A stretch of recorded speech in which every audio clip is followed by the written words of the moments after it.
Hello friends, welcome back to my channel. ఈరోజు వీడియోలో paragraph editing ఏ విధంగా చేయాలో చూద్దాం. పారాగ్రాఫ్ ఎడిటింగ్ అనేది మోస్ట్ ఇంపార్టెంట్ ఏరియాగా ఉంటుంది మనకి ఇంగ్లీష్లో. ఈ ఎడిటింగ్ అనేది 6th క్లాస్ నుంచి 10th క్లాస్ చదివే ప్రతి స్టూడెంట్కి కూడా ఇంగ్లీష్లో ఫుల్ మార్క్స్ తెచ్చుకోవడానికి మోస్ట్ ఇంపార్టెంట్ ఏరియాగా ఉంటుంది. ఒక స్టూడెంట్ 10th క్లాస్ ఇంగ్లీష్లో 10/10 మార్క్స్ తెచ్చుకోవాలంటే ఈ ఎడిటింగ్లో పర్ఫెక్ట్గా ఉంటేనే తప్ప లేకపోతే ఇంపాసిబుల్. ఎందుకు అంటే మిగతా అన్ని విషయాలు వొకాబులరీ అండ్ గ్రామర్లో ఫస్ట్ పేపర్లో అన్నీ కూడా హాఫ్ మార్కే ఇవ్వబడుతున్నాయి ఎక్సెప్ట్ దిస్ ఎడిటింగ్. ఎక్కువ మంది ఈ ఎడిటింగ్లో మార్క్స్ కోల్పోయి 10/10 జస్ట్ దగ్గరకు వచ్చి మిస్ అవుతా ఉన్నారు. నేను ఈ సమస్యను పరిష్కారం చేయడం కోసం నేను కొన్ని ఈజీ టిప్స్ ఈరోజు వీడియోలో మీకు ప్రజెంట్ చేస్తున్నాను. ఆ టిప్స్ కనుక మీరు ఎగ్జాక్ట్గా ఫాలో అయ్యి ఎడిటింగ్లో అప్లై చేయగలిగినట్లయితే తప్పనిసరిగా 5కి 5 ఆర్ అట్లీస్ట్ 4 మార్క్స్ అయినా మీరు తెచ్చుకుంటారనటంలో నాకు ఏమాత్రం అనుమానం లేదు. ఇవి అన్నీ కూడా నాకున్నటువంటి ఎక్స్పీరియన్స్లో, నేను అబ్జర్వ్ చేసినటువంటి విషయాల్లో, నా దగ్గర స్టూడెంట్స్ తోటి ప్రాక్టికల్గా ఎగ్జిక్యూట్ చేయించినటువంటి విషయాల్ని మీకు ఈరోజు సజెస్ట్ చేస్తా ఉన్నాను. ఇప్పుడు నేను మీకు సజెస్ట్ చేయబోతున్నటువంటి ఆ పాయింట్స్ ఏదైతే ఉన్నాయో అవి మీరు గుర్తుపెట్టుకొని పారాగ్రాఫ్ ఎడిట్ చేసేటప్పుడు ఆ విషయాలు ఆ పారాగ్రాఫ్లో ఉన్నాయా లేదా అని మీరు చూస్తే తప్పనిసరిగా ఎర్రర్ ఎక్కడున్నా మీరు పట్టేస్తారు. No doubt about it. అయితే ఇంకొక సింపుల్ పాయింట్ ఒకటి మీకు ఇక్కడ యాడ్ చేస్తున్నాను.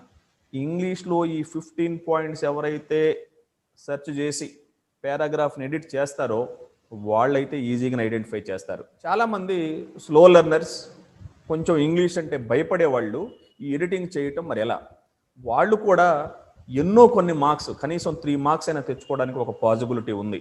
అదేంటి అంటే వాళ్ళు సింపుల్గా టెక్స్ట్ బుక్ని ఎన్నిసార్లు వీలైతే అన్నిసార్లు చదవాలి. ఎందుకు అంటే మనకి ఎడిటింగ్ పారాగ్రాఫ్ ఇచ్చేది టెక్స్ట్ బుక్ నుంచి డైరెక్ట్గా ఇవ్వబడుతుంది. కాబట్టి టెక్స్ట్ బుక్ ఇంగ్లీష్ వచ్చినా రాకపోయినా, గ్రామర్ రూల్స్ తెలిసినా తెలియకపోయినా ఆ టెక్స్ట్ బుక్ని ఎక్కువ సార్లు ఎవరైతే చదువుతారో వాళ్ళు కనీసం 3 ఎర్రర్స్ని అయితే ఈజీగా ఐడెంటిఫై చేయడానికి స్కోప్ ఎక్కువగా ఉంది. అందుకే నేను ఇక్కడ మీకు సజెస్ట్ చేసేది మ్యాక్సిమం మార్క్స్ తెచ్చుకోవాలంటే నేను సజెస్ట్ చేసేటువంటి 15 ప్రిన్సిపల్స్ని ఫాలో అయిపోయి వాటిని ఎగ్జిక్యూట్ చేయటం పాయింట్ నెంబర్ 1. కొందరు స్లో లెర్నర్స్ ఉన్నారు, వాళ్ళు ఇంగ్లీష్లో ఇబ్బంది పడుతున్నారు, ఎడిటింగ్లో వాళ్ళకి 0 మార్క్స్ వస్తున్నాయి. వీళ్ళని ఏం చేయాలి అనే దానికి సొల్యూషన్ టెక్స్ట్ బుక్ ఎక్కువ సార్లు చదవటమే. మీరు గనక ఒక్కొక్క రీడింగ్ని 10 టైమ్స్ తగ్గకుండా చదవండి. మీరు ఈజీగా మీకు తెలియకుండానే మీకు ఇవ్వబడినటువంటి పారాగ్రాఫ్లో ఎర్రర్ని ఆటోమేటిక్గా ఐడెంటిఫై చేస్తారు. ఎందుకంటే మీరు ఎక్కువ సార్లు చదవటం వల్ల అక్కడ ఉన్నటువంటి ఎర్రర్ ఏదైతే ఉంటుందో ఆ ఎర్రర్ని మీరు క్యాచ్ చేసే అవకాశం ఉంటుంది. సో ఇంగ్లీష్ బాగా వస్తే ఆ 15 పాయింట్స్ని ఐడెంటిఫై చేసి ఫుల్ మార్క్స్ తెచ్చుకోవచ్చు. ఇంగ్లీష్లో బాగా డిఫికల్ట్ ఫీల్ అవుతున్నారు, వాళ్ళు ఫెయిల్ అవుతామనే భయం ఉంది, వాళ్ళు మాత్రం ఒక్కొక్క రీడింగ్ని మినిమం 10 టైమ్స్ చదవండి. తప్పనిసరిగా ఈ ఎడిటింగ్లో 3 మార్క్స్ అయితే పక్కాగా వస్తాయి. ఇది ప్రాక్టికల్గా నిరూపించబడ్డటువంటి విషయం. మీకోసం ఇప్పుడు నేను ఆ 15 పాయింట్స్ ఏదైతే ఉన్నాయో మోస్ట్ ఇంపార్టెంట్ 15 పాయింట్స్ ఎడిటింగ్ చేసేటప్పుడు ఫాలో అవ్వాల్సినవి వాటిని చూపిస్తూ ఒక 2 పారాగ్రాఫ్స్ని ఈ విషయాలను అప్లై చేసి ఎడిట్ చేసి చూపిస్తాను. ఆ విషయాలు కనుక మీరు ఫాలో అయినట్లయితే తప్పనిసరిగా మీరు ఫుల్ మార్క్స్ తెచ్చుకుంటారు. ఆ వీడియో మనం చూడబోయే ముందు నేను చేసినటువంటి వీడియోస్ మీకు నచ్చినట్లయితే, ఈ ఛానల్ మీకు బాగా ఉపయోగకరంగా ఉన్నట్లయితే, ఈ వీడియో మీకు నచ్చినట్లయితే నా ఛానల్ని సబ్స్క్రైబ్ చేసుకోండి. ఈ వీడియోని లైక్ చేసి మీ ఫ్రెండ్స్ అందరికీ షేర్ చేసి వాళ్ళందరికీ ఈ వీడియో అందే విధంగా సహాయపడతారని ఆశిస్తూ let's go for the topic. Okay friends, welcome back to the topic. ఈరోజు topic how to edit a paragraph, a few tips to get full marks. So మనకి టెక్స్ట్ బుక్ నుంచి ఎడిట్ చేయడానికి ఇచ్చినటువంటి పారాగ్రాఫ్లో ఎర్రర్స్ని ఏ విధంగా ఐడెంటిఫై చేయాలి, ఆ ఎర్రర్స్ని ఐడెంటిఫై చేయడానికి మనం ఏ రకమైనటువంటి టిప్స్ ఫాలో అయినట్లయితే ఈ ఎడిటింగ్ పారాగ్రాఫ్లో 5కి 5 మార్క్స్ ఏ విధంగా సెక్యూర్ చేయొచ్చో ఈరోజు టాపిక్లో చూద్దాం. మీకు ఇవ్వబడేటటువంటి పారాగ్రాఫ్లో ఎర్రర్స్ ఐడెంటిఫై చేయడం కోసం నేను మీకు ఈరోజు ఒక 15 పాయింట్స్ మీ దృష్టికి తీసుకొస్తున్నాను. ఈ 15 పాయింట్స్ నుంచి మాత్రమే మీకు మ్యాక్సిమం ఎర్రర్స్ అనేవి ఇవ్వబడుతున్నాయి. ఈ 15 పాయింట్స్లో ప్రధానంగా ఒక 3 పాయింట్స్ అయితే ప్రతి పారాగ్రాఫ్లోనూ మీరు చూసుకోవాలి. అందులో ఒకటి టెన్స్, రెండవది మోడల్ ప్లస్ వర్బ్ 1 అనేది ఒకటి, రెండవది ఇన్ఫినిటివ్స్ అదే 2 ప్లస్ వర్బ్ 1. ఈ 3 విషయాలు అయితే ప్రతి ఎడిటింగ్ పారాగ్రాఫ్లోనూ వస్తున్నాయి దగ్గరగా. కాబట్టి 15 పాయింట్స్ ఇంపార్టెంటే. ఈ 15 పాయింట్స్లో భాగంగా ఈ 3 అయితే most important. Tenses, infinitives, modals. ఈ 3 విషయాలు సరిగ్గా ఉన్నాయా లేదా పారాగ్రాఫ్లో చూసుకున్నట్లయితే మ్యాక్సిమం మీరు కనీసం 2 లేదా 3 ఎర్రర్స్ని క్యాచ్ చేసే అవకాశం ఉంది. మిగతా అన్ని విషయాల్లో ఈ 15 నుంచి మనం తీసుకోవచ్చు. సో ఎప్పుడైనా ఫస్ట్ మనకి పారాగ్రాఫ్ ఇవ్వగానే మనం ఎర్రర్స్ ఐడెంటిఫై చేయాలి అంటే మనం ఇంతకుముందు అనుకున్నాం, ఫస్ట్ అన్నిటికంటే బెస్ట్ రెమెడీ ఏంటి అంటే టెక్స్ట్ బుక్ని ఎక్కువ సార్లు చదవటం. టెక్స్ట్ బుక్ని ఎక్కువ సార్లు చదవటం ద్వారా ఇంగ్లీష్లో ఎంతో కొంత డిఫికల్టీ ఉన్నవాళ్ళు కూడా వాళ్ళకి తెలియకుండానే ఎర్రర్స్ని ఐడెంటిఫై చేసే అవకాశం ఉంది. టెక్స్ట్ బుక్ బాగా చదివారు అయినా కూడా ఎర్రర్స్ ఐడెంటిఫై చేయలేని పరిస్థితిలో ఉన్నారు అంటే ఈ 15 పాయింట్స్ ఏదైతే ఉన్నాయో వీటి ప్రకారం ఎర్రర్స్ ఏమన్నా దొర్లాయో లేదో పారాగ్రాఫ్లో చూడండి. అప్పుడు తప్పనిసరిగా మీరు ఎర్రర్స్ని క్యాచ్ చేస్తారు. ఈ రూల్స్ ప్రకారం పారాగ్రాఫ్స్ని మీరు తప్పనిసరిగా ఎడిట్ చేయడానికి అవకాశం అయితే ఉంది. సో ఫస్ట్ మనకి ఇవ్వబడినటువంటి పారాగ్రాఫ్ని ఎడిట్ చేయాలంటే ప్రతి వాళ్ళు కూడా మొదట చేయాల్సింది ఏంటంటే ఇవ్వబడినటువంటి పారాగ్రాఫ్ని కనీసం 2 టైమ్స్ చదవాలి. పారాగ్రాఫ్ చదవకుండా డైరెక్ట్గా ఫస్ట్ సెంటెన్స్ నుంచే ఎడిట్ చేయటం ఎవరి వల్ల కాదండి. ఎందుకంటే లాంగ్వేజ్ ఎప్పుడు కూడా ఒక సెంటెన్స్ ద్వారా మనం ఐడెంటిఫై చేయలేం. టోటల్గా ఇవ్వబడినటువంటి పారాగ్రాఫ్ ఆధారంగా మాత్రమే ఆ పారాగ్రాఫ్కు ఉన్నటువంటి టెన్స్ కావచ్చు, మూడ్ కావచ్చు, లేకపోతే వర్బ్స్ కావచ్చు, మిగతా అన్ని విషయాలు మనం క్యాచ్ చేస్తాం. కాబట్టి మీరు ఫస్ట్ సెంటెన్స్ నుంచే డైరెక్ట్గా ఎడిట్ చేసే ప్రాసెస్ మొదలు పెట్టారు అంటే తప్పనిసరిగా మీరు సరిగ్గా ఎడిట్ చేయలేరని నేను గట్టిగా చెప్పగలను.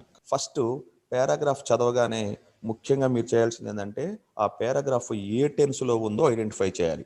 మ్యాక్సిమం మనకు ఉండేటువంటి పారాగ్రాఫ్స్ పాస్ట్ టెన్స్లో కానీ ప్రజెంట్ టెన్స్లోనే కానీ ఉంటాయి.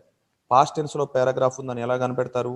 వర్బ్ పాస్ట్ టెన్స్లో ఉండాలి. అంటే వర్బ్ 2లో కానీ హ్యాడ్ ప్లస్ V3గా కానీ మీకు ఎక్కడైనా వర్బ్స్ కాంబినేషన్ కనిపిస్తూ ఉంది అంటే 2-3 సెంటెన్సెస్లో ఆ విధంగా ఉన్నట్లయితే ఆ పారాగ్రాఫ్ పాస్ట్ టెన్స్లో ఉంది అని అర్థమవుతుంది.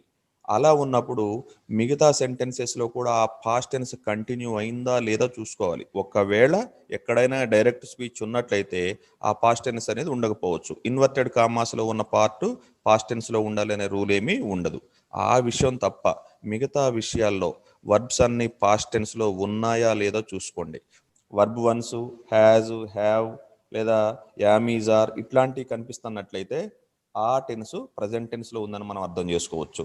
లేదా వర్బ్ 2 ఉండటం, వజ్ వర్లు ఉండటం, హ్యాడ్ ప్లస్ V3లు ఉండటం ఇట్లాంటివి కనిపించినట్లయితే ఆ పారాగ్రాఫ్ పాస్ట్ టెన్స్లో ఉంది అని అర్థమవుతుంది. సో ఈ రూల్ ప్రకారం ఉంటే మొత్తం పాస్ట్ టెన్స్లో ఉంటుంది, లేదా ఉంటే పూర్తిగా ప్రజెంట్ టెన్స్లోనూ ఉంటుంది, డైరెక్ట్ స్పీచ్ ఇచ్చిన పార్ట్ తప్ప. సో ఆ రూల్ ప్రకారం మీరు ఫస్ట్ది అయితే ఒక ఎర్రర్ ఈజీగా క్యాచ్ చేయొచ్చు. ఇప్పుడు మీరు ఒక 2 పారాగ్రాఫ్స్ కూడా నేను మీకు చూపిస్తాను, దాని ప్రకారం ఇంకా మీకు బాగా అర్థమవుతుంది. రెండో పాయింట్ అగ్రిమెంట్. జనరల్గా పారాగ్రాఫ్లో మనం సెంటెన్సెస్ అన్నీ కూడా అగ్రిమెంట్ ఉండాలి. అగ్రిమెంట్ అంటే ఏంటి? సింగ్యులర్ సబ్జెక్ట్ ఉంటే సింగ్యులర్ వర్బే ఉండాలి, ప్లూరల్ సబ్జెక్ట్స్ ఉంటే ప్లూరల్ వర్బ్స్ ఉండాలి.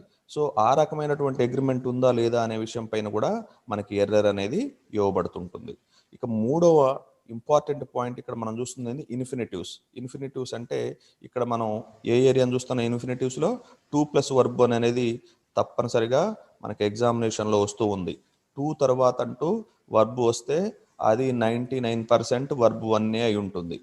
2 తర్వాత ఎట్టి పరిస్థితుల్లోనూ వర్బ్ 2 కానీ వర్బ్ 3 కానీ వర్బ్ 4 కానీ ఉండదు. కాబట్టి 2 తర్వాత ఉన్నటువంటి వర్బ్లు తప్పనిసరిగా వర్బ్ 1 అయి ఉంటాయి అనేది మీరు మాత్రం దృష్టిలో పెట్టుకొని ఎర్రర్ కోసం ఐడెంటిఫై చేయండి. టు గో ఉంటుంది కానీ టు వెంట్ ఉండదు. టు ఈట్ ఉంటుంది కానీ టు ఏట్ ఉండదు. టు స్లీప్ ఉంటుంది కానీ టు స్లెప్ట్ ఉండదు, లేదా టు స్లీపింగ్ ఉండదు. ఇలా ఎట్టి పరిస్థితుల్లోనూ వర్బ్ కాంబినేషన్ ఉండదు. కాబట్టి ఇన్ఫినిటివ్స్లో 2 is always followed by verb 1 అనే రూల్ ప్రకారం మీరు పారాగ్రాఫ్లో ఎర్రర్ ఏమన్నా దొర్లిందో లేదో చూసుకోండి. జనరల్గా పారాగ్రాఫ్లో ఎర్రర్ ఏ విధంగా ఇస్తాడంటే 2+ వర్బ్ 1 కాకుండా 2+ వర్బ్ 2 ఇస్తారు. మీరు ఆ ఎర్రర్ని గమనించేసి ఆ వర్బ్ 2ని వర్బ్ 1గా మార్చేసి రాసినట్లయితే ఆ సెంటెన్స్ కరెక్ట్ అయిపోతుంది. సో మీరు ఎడిట్ చేసేటప్పుడు ఈ పాయింట్ మీకు అప్లై అవుతుంది. ఇది కూడా చూసుకోండి తప్పనిసరిగా. ఇక నెక్స్ట్ విషయానికి వస్తే మనం ఎర్రర్స్లో చెక్ చేసుకోవాల్సింది మోడల్స్. ఈ మోడల్ తర్వాత మనకి గ్రామర్ రూల్ ఏంటంటే తప్పనిసరిగా వర్బ్ 1 వస్తుంది. మోడల్స్ అయినటువంటి will, would, shall, should, can, could, may, might, must, had to ఇట్లాంటివి చూసారా? వీటి తర్వాత తప్పనిసరిగా మనం యూజ్ చేయాల్సినటువంటి వర్బ్ 1 వీటి తర్వాత వర్బ్ 2లు కానీ వర్బ్ 3లు కానీ వర్బ్ 4లు కానీ రావు. విల్ గో ఉంటుంది కానీ విల్ వెంట్ ఉండదు. అదేవిధంగా వుడ్ కమ్ ఉంటుంది కానీ వుడ్ కేమ్ ఉండదు, లేదా వుడ్ కమింగ్ ఉండదు. సో మోడల్ తర్వాత తప్పనిసరిగా వర్బ్ 1 రావాలి. అదేవిధంగా 2 తర్వాత కూడా వర్బ్ 1 వస్తుంది. ఈ రెండు విషయాలను గుర్తుపెట్టుకోండి. ఈ థర్డ్ పాయింట్ ఫోర్త్ పాయింట్ నుంచి అవసరమైతే 2 రావచ్చు, లేదా కనీసానికైతే 1 తప్పనిసరిగా క్వశ్చన్ పేపర్ సెట్ చేసేవాళ్ళు ఈ రెండు విషయాల్లో ఒకటి ఇస్తారు. 2 + వర్బ్ 1 అప్లై అవుతుందా లేదో చూసుకోండి, లేదా మోడల్స్ తర్వాత వర్బ్ 1 ఉందా లేదో చూసుకోండి. చెప్పే కదా మోడల్స్ అంటే will, would, shall, should, can, could, may, might, must, ఇట్లా ఆట్, ఇట్లాంటివి చూసారా, వీటిని మోడల్స్ అంటాం. వీటి తర్వాత తప్పనిసరిగా వర్బ్ 1 ఉండాలి. ఒకవేళ ఒక్కోసారి ఈ మోడల్ తర్వాత కొన్నిసార్లు వర్బ్ 3 కూడా వస్తుంది. వచ్చినప్పుడు మాత్రం మధ్యలో హ్యావ్ ఫామ్ రావాలి. Model plus have plus V3 అది ఉంటే అది కరెక్ట్ అవుతుంది. కానీ మోడల్ తర్వాత హ్యావ్ ఫామ్ లేనట్లయితే తప్పనిసరిగా వర్బ్ 1 వస్తుంది. సో ఇక్కడ ఇచ్చినటువంటి టెన్స్ ఇన్ఫినిటివ్స్ నుంచి ఒకటి, మోడల్స్ నుంచి ఒకటి, ఈ మూడింట్లో 3కి 3 కానీ లేదా కనీసానికి 2 ఎర్రర్స్ అయితే తప్పనిసరిగా వస్తాయి. ప్రతి వాళ్ళు గుర్తుపెట్టుకోండి. ఈ 3 విషయాలు పారాగ్రాఫ్ ఎడిట్ చేసేటప్పుడు ఈ మూడింటి కోసం చెక్ చేసుకోండి. ఫస్ట్ టెన్స్ని ఐడెంటిఫై చేసి ఆ టెన్స్ ప్రకారం పారాగ్రాఫ్ ఎడిట్ చేయడం ఒకటి. రెండవది ఇన్ఫినిటివ్స్ చూసుకొని ఇన్ఫినిటివ్స్ ప్రకారం తప్పనిసరిగా ఇన్ఫినిటివ్ రూల్ అయినటువంటి 2 + వర్బ్ 1 ఉందా లేదో చూసుకోండి. అదేవిధంగా మోడల్ ప్లస్ వర్బ్ 1 అనే రూలు ఫాలో అయ్యారా, లేదా మోడల్ తర్వాత వర్బ్ 2 వర్బ్ 3లు ఏమన్నా ఇచ్చారా, లేదా వర్బ్ 4 ఏమన్నా ఇచ్చారా, జాగ్రత్తగా చెక్ చేసుకున్నట్లయితే ఈ 3 పాయింట్స్లో 3 మార్క్స్ మీకు రావచ్చు, లేదా 2 మార్క్స్ అయితే పక్కా షూర్, ఇక నో డౌట్. ఇంకా మిగతా 2 మార్క్స్ లేదా 3 మార్క్స్ అని మనం ఏదైతే అనుకుంటున్నామో అవన్నీ మిగతా ఏరియాస్ నుంచి వచ్చే అవకాశం ఉంది. తర్వాత చూడండి articles, the usage of A and the, వీటిని ఏ విధంగా యూజ్ చేయాలో మీరు గ్రామర్ టాపిక్స్లో మీ క్లాస్ రూమ్లో వింటారు. తర్వాత నా ఛానల్లో కూడా ఆర్టికల్స్ని ఏ విధంగా యూజ్ చేయాలో దాన్ని డిస్కస్ చేస్తాం. ఏ ఆర్ యాన్ అనేది మనకు తెలిసిందే, సింగులర్స్ ముందు ఉపయోగిస్తాం. కాకపోతే యాన్ అనేది తప్పనిసరిగా వోవల్ సౌండ్స్ ముందు వస్తుంది, ఏ అనేది కాన్సోనెంట్ సౌండ్స్ ముందు వస్తుంది. ఇక ది అనేది ఒక పాయింట్ గురించి ఫస్ట్ టైం చెప్పిన తర్వాత దాని గురించి మనం రెండోసారి చెప్పేటప్పుడు తప్పనిసరిగా ది అనేటువంటి ఆర్టికల్ యూజ్ చేస్తాం. సో ఇది బేసిక్గా మనం ఆర్టికల్స్ గురించి తెలుసుకోవాల్సింది. సో ఇక్కడ మీకు మ్యాక్సిమం ఇచ్చేది ఏంటి అంటే ఓవల్ సౌండ్స్ ముందు ఏ పెట్టేయటం, లేదా కాన్సోనెంట్ సౌండ్స్ ముందు యాన్ పెట్టడం, ఈ విధంగా చేసి మీకు ఎర్రర్స్ని ఐడెంటిఫై చేసే విధంగా చెక్ చేస్తూ ఉంటారు. ఆ తర్వాత ప్రిపోజిషన్స్ కూడా చాలా ఇంపార్టెంట్. తప్పనిసరిగా మనకి ఆర్టికల్స్ నుంచి కానీ ప్రిపోజిషన్స్ నుంచి కానీ ఒకటైతే వస్తూ ఉంటుంది. ఇన్, ఆన్, ఎట్, ఇట్లాంటివి ఉన్నాయి చూసారా. ఇక్కడ నేను మెన్షన్ చేసినటువంటి ఆర్టికల్స్ లేదా ప్రిపోజిషన్స్, కంజంక్షన్స్, ఈ 3 పాయింట్స్ నుంచి కనీసం 1 లేదా 2 వచ్చే అవకాశం ఉందండి. Articles, prepositions, conjunctions. Paper set చేసేటోళ్ళు ఎవరైనా సహజంగా ఫాలో అయ్యేటువంటి రూల్స్ ఇవన్నీ. ప్రతి వాళ్ళకు కూడా ఆర్టికల్స్ పైన, ప్రిపోజిషన్స్ పైన, కంజంక్షన్స్ పైన ఉన్నటువంటి నాలెడ్జ్ ఏ పాటిదో చెక్ చేయటం అనేది సాధారణం. అంటే ఎడిటింగ్ చేయటం అంటే మీకు ఇంగ్లీష్లో ఎంత కమాండ్ ఉందో తెలుసుకోవటమే. ఇవన్నీ బేసిక్ కాన్సెప్ట్స్ ఇంగ్లీష్లో. కాబట్టి ఈ బేసిక్ కాన్సెప్ట్స్ ఉంటేనే మీరు ఇంగ్లీష్ నేర్చుకుంటున్నట్టుగా అర్థమవుతుంది. సో మనకి ఇచ్చేటువంటి ఏరియాలో ఈ ప్రిపోజిషన్స్ నుంచి కానీ కంజంక్షన్ అంటే తెలిసిందే కదా, జాయినింగ్ వర్డ్స్. మీకు జనరల్గా ఏం చేస్తూ ఉంటాడంటే కంజంక్షన్స్ని ఎడిట్ చేసేటప్పుడు మనకి ఇచ్చేటువంటి ఎర్రర్ డబుల్ కంజంక్షన్స్ ఒకే సెంటెన్స్లో ఇవ్వబడుతుంటుంది, లేదా ఉండవలసిన కంజంక్షన్ బదులు వేరే కంజంక్షన్ ఇవ్వడం జరుగుతుంది. సో ఆ విషయాన్ని దృష్టిలో పెట్టుకొని 2 కంజంక్షన్స్ అయితే ఒక 2 క్లాజెస్ని కలపడానికి యూజ్ చేయండి. 1 కంజంక్షన్ ఈజ్ ఎనఫ్. కాబట్టి డబుల్ కంజంక్షన్స్ అనేది మనకి జనరల్గా ఇస్తూ ఉంటాడు. ఎడిట్ చేసేటప్పుడు ఈ విషయాన్ని మీరు దృష్టిలో పెట్టుకోండి. తరువాత ఎక్సెస్ వర్డ్స్ చూడండి. ఎర్రర్స్లో ఇంకొక ముఖ్యమైన ఏరియా ఎక్సెస్ వర్డ్స్. 1 వర్డ్ కంటే యూజ్ చేయాల్సిన చోట ఎక్సెస్ వర్డ్స్ని యూజ్ చేయటం, more than 1 word. 1 word use చేయాల్సిన చోట 1 వర్డ్ కంటే ఎక్కువ యూజ్ చేయటం, ఆ రకమైనటువంటి టెస్టింగ్ కూడా జరుగుతూ ఉంటుంది. ఇవన్నీ మనం ఎడిటింగ్లో చూద్దాం ఇప్పుడు. ఆ తర్వాత జంబుల్డ్ వర్డ్స్ అంటే వర్డ్ ఆర్డర్ చేంజ్ అవుతుంది. ముందు ఉండాల్సిన వర్డ్ వెనక ఉండాల్సినటువంటి వర్డ్ ముందు. ఈ రకమైనటువంటి ఎర్రర్ కూడా మనకి ఎడిటింగ్లో ఇవ్వబడుతుంది. ప్రీవియస్ క్వశ్చన్ పేపర్ చూసినట్లయితే ఈ విషయాల్లో కూడా ఎర్రర్స్ టెస్ట్ చేయటం జరిగింది. తర్వాత మనకు ఉన్నటువంటి టాపిక్ హోమోనిమ్స్ లేదా హోమోఫోన్స్. ఈ హోమోనిమ్స్ అంటే మనకు తెలిసిందే, నిమ్ అంటే వర్డ్, ఒకే రకమైనటువంటి స్పెల్లింగ్ ఉంటుంది కానీ మీనింగ్ మాత్రం వేరుగా ఉంటుంది. అటువంటి వర్డ్స్ని మనకి ఎర్రర్స్లో ఇచ్చే అవకాశం ఉంది. తర్వాత మనకున్నది హోమోఫోన్స్ అంటే ఫోన్ అంటే మనకి సౌండ్ అంటాం, హోమోఫోన్ అంటే సేమ్ సౌండ్. స్పెల్లింగ్స్ వేరుగా ఉంటాయి ప్రొనౌన్సియేషన్ మాత్రం ఒకే తీరుగా ఉంటుంది. సో ఈ విధంగా వన్ వర్డ్ ఇవ్వాల్సిన చోట ఇంకో వర్డ్ ఇస్తారు. సో ఫోన్ సౌండ్ ఒకే తీరుగా ఉండే వర్డ్ ఇంకోటి ఇస్తారు. కాకపోతే మీరు అట్లాంటప్పుడు ఆ వర్డ్ ఏదైతే ఉంటుందో దాన్ని మార్చేసి కరెక్ట్ వర్డ్ పెట్టడం అనేది చాలా ఇంపార్టెంట్.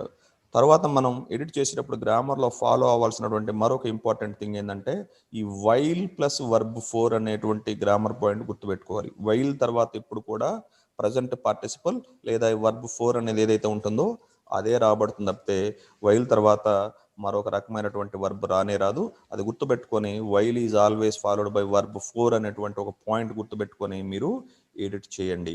ఇక నెక్స్ట్ మనం దృష్టిలో పెట్టుకోవాల్సింది syntax of passive voice. Passive voice order కరెక్ట్గా ఉందా లేదో చూసుకోవాలి.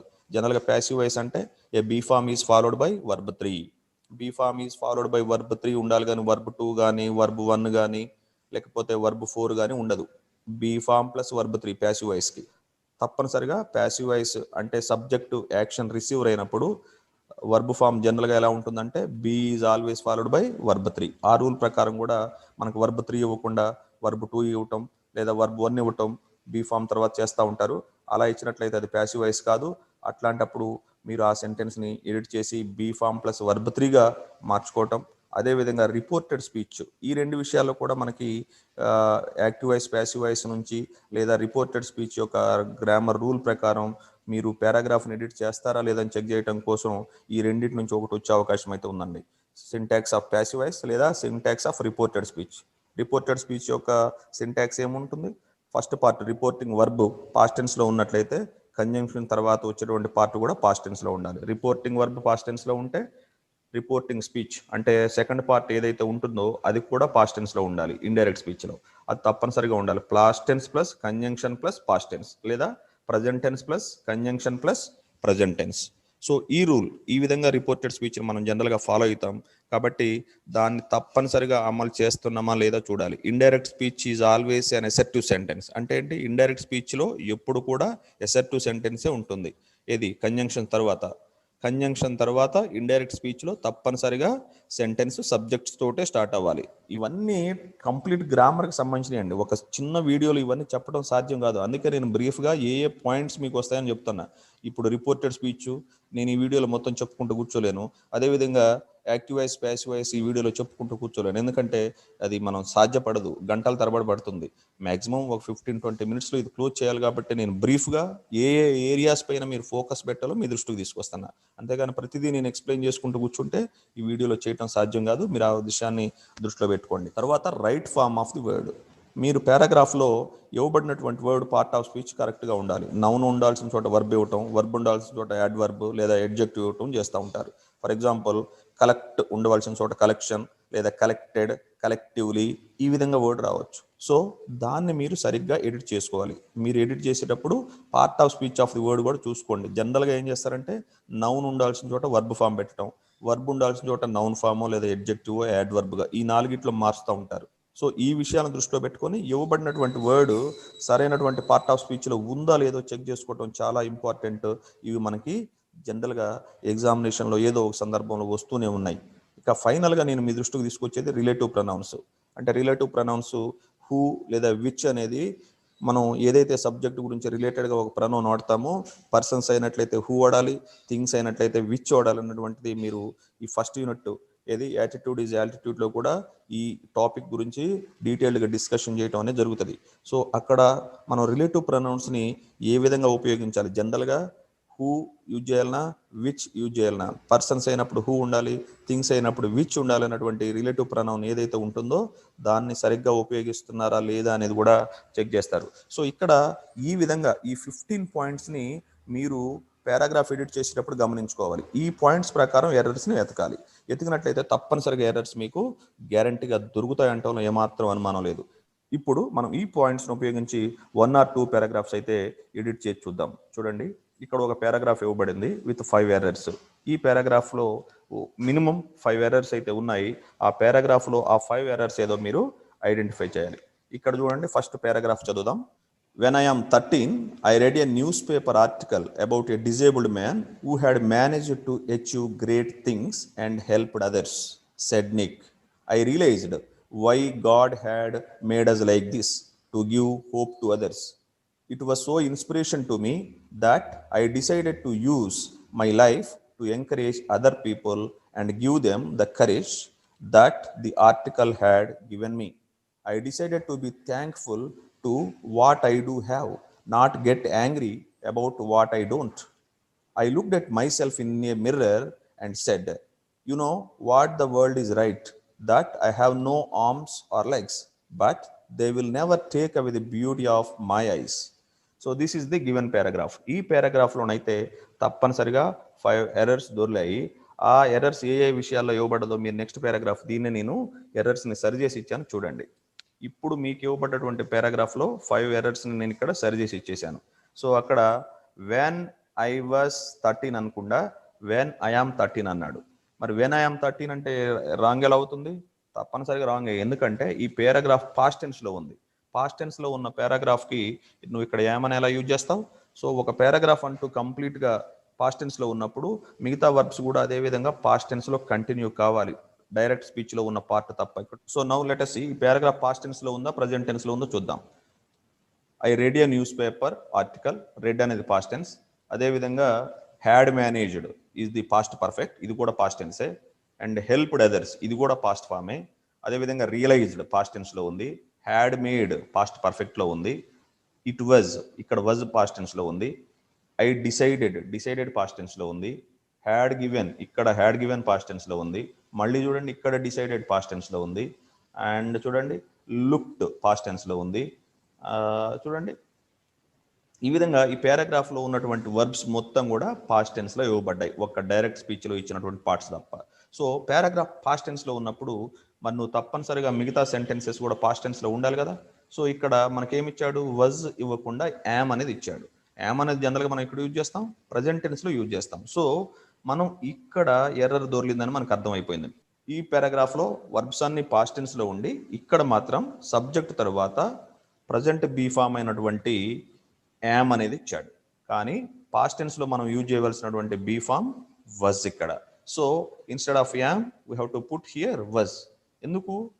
తప్పనిసరిగా పారాగ్రాఫ్ పాస్ట్ టెన్స్లో ఉన్నప్పుడు మిగతా వర్బ్స్ కూడా పాస్ట్ టెన్స్లో ఉండాలి. ఇక్కడ కంప్లీట్ డీటెయిల్స్ పాస్ట్ టెన్స్లో ఇవ్వబడ్డాయి.